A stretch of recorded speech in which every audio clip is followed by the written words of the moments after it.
All right, guys, welcome to the 2011 Road to Olympia series. Jay Cutler here at Gold's Gym Flamingo, Las Vegas. 4-time Mr. Olympia, going on 5-time. We're here to do some back training today, so come on in, let's check it out, and you're gonna see how we're gonna back up our 5th title at the Mr. Olympia this year in 2011. Let's go.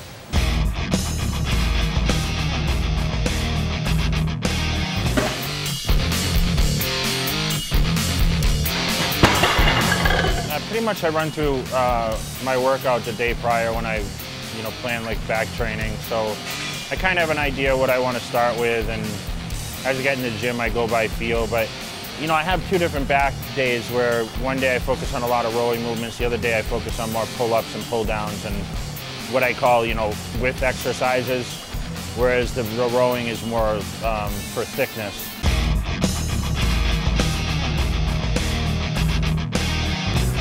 I usually start with, a reverse pull-down movement always, and stretch the lats.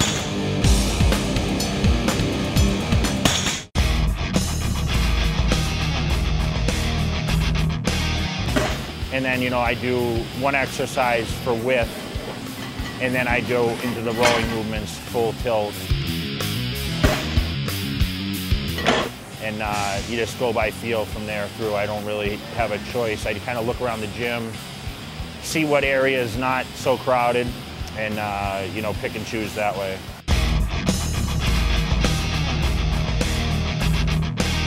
I don't necessarily call my first sets the warm-up sets because I'm already warm when I get in the gym. I mean, I live in Las Vegas, it's summertime here. For me, it's pretty much a feel set. So I want to just kind of feel what the weight's going to do. Every day I'm stronger or weaker. So what I do this week may be different from the next week. So I really go by feel. It's not like, okay, pick a weight that I've done before. I really don't have a determined weight. Sometimes I start really light, sometimes I start heavier.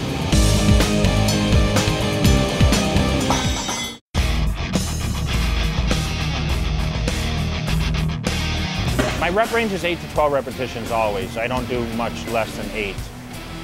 I'm shooting for 10 to 12 most of the time, sometimes a little higher. But what I like to normally do is around 10 repetitions. That's what I usually aim for with that amount of weight that I can go not quite to failure, but I'm struggling to get that 10. For me, I just kind of go by feel. So sometimes I stop in the middle of the set just to regroup myself and say, okay, what am I stimulating here? Because sometimes when you get through those fast repetitions, I train quite explosive, and sometimes my form can get a little loose.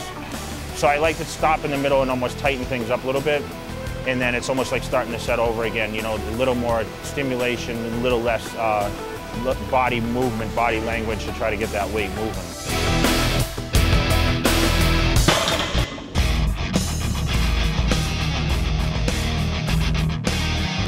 Training for so long, there's only so many things you can do for your back. I do a lot of different angles. I stimulate different areas of the back with every angle that I usually use. So back and legs are my hardest training body parts. Obviously the biggest body parts too. So I do focus on, hitting those areas twice a week a lot of times. Some touch up on both back and legs. I believe a strong back and a strong set of legs wins bodybuilding competitions. Everyone knows that. So I just feel that having those superior body parts is going to put me, for the number 5 title. Anything heavy, I usually wear a belt. Anything that twists my waist, I usually wear a belt. Anything that I'm bent over in a position where I feel that my back is going to be in a vulnerable position, I wear a belt. You notice on the pull-down movements and such that you don't put a lot of pressure on the waist, I don't wear a belt. So the belt is worn most body parts, but back especially, just because it's a lot of bent over movements. And it's a little safer for the lumbar region to have a little support there. I like to feel a little secure in the movement, so when it gets to heavy weights, I might wrap. I'm a big fan of wrist straps just because, it does take your mind off of, you losing your grip, especially when you watch me train, you'll see how much volume I do. Eventually your forearms start to give out with gripping that much for so long and that many exercises. You almost need those wrist straps to hold the heavier weights.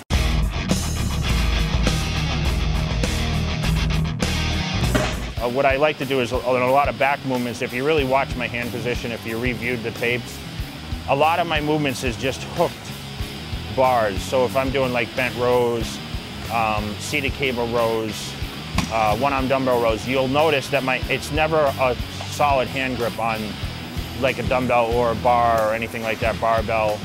You'll notice that I have a very loose grip and it's just a hook. And that's very difficult to do without using straps. So the straps come into play definitely at that point.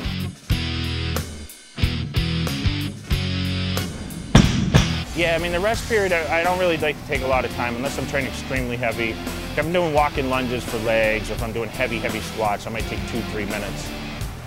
For me, I think, training with that, keep that intensity up. The 1 minute rest time is, 45 to 60 seconds seems to be sufficient, enough to catch my breath. But I like to stay in the set, so I don't wander too far. I don't create any conversation.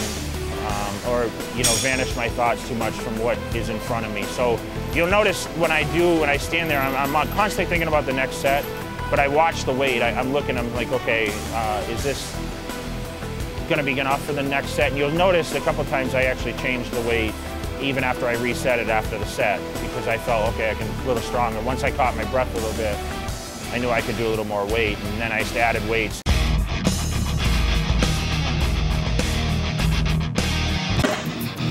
It's kind of, going by feel and, just keeping myself in the set. I just try to keep my mind not too focused on anything else other than what's going on the next set.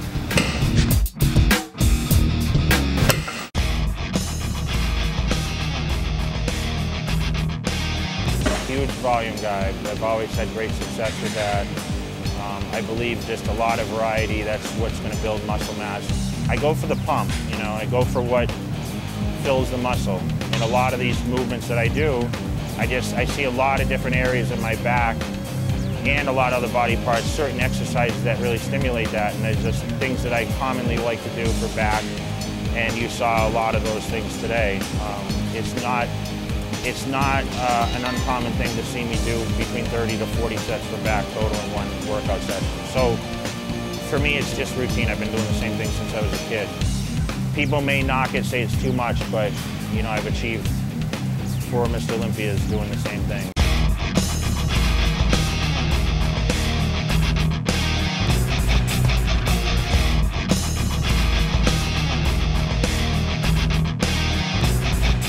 Supplements obviously are very, very handy for me, especially when I'm trying to burn down body fat and, of course, recoup a lot of nutrients that are lost through all the training. So specifically pre-contest, before I do my cardiovascular, I'm always using a fat burner such as hydroxy cut hardcore. I'm using a lot of branched chain aminos.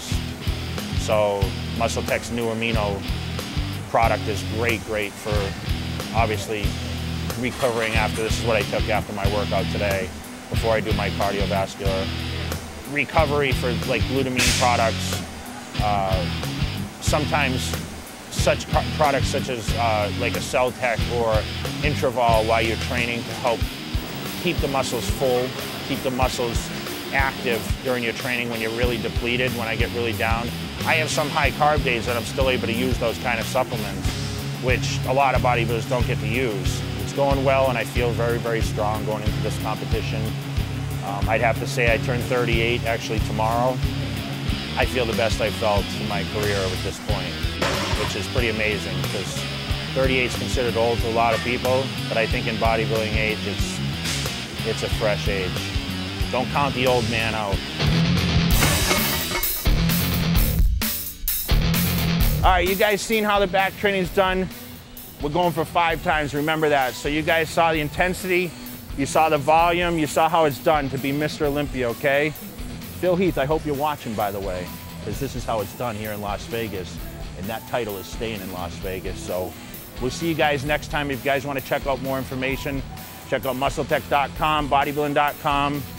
Here we are, 4-time Mr. Olympia, Jay Cutler. 2011 Mr. Olympia, I will be the one. So we'll see you guys there.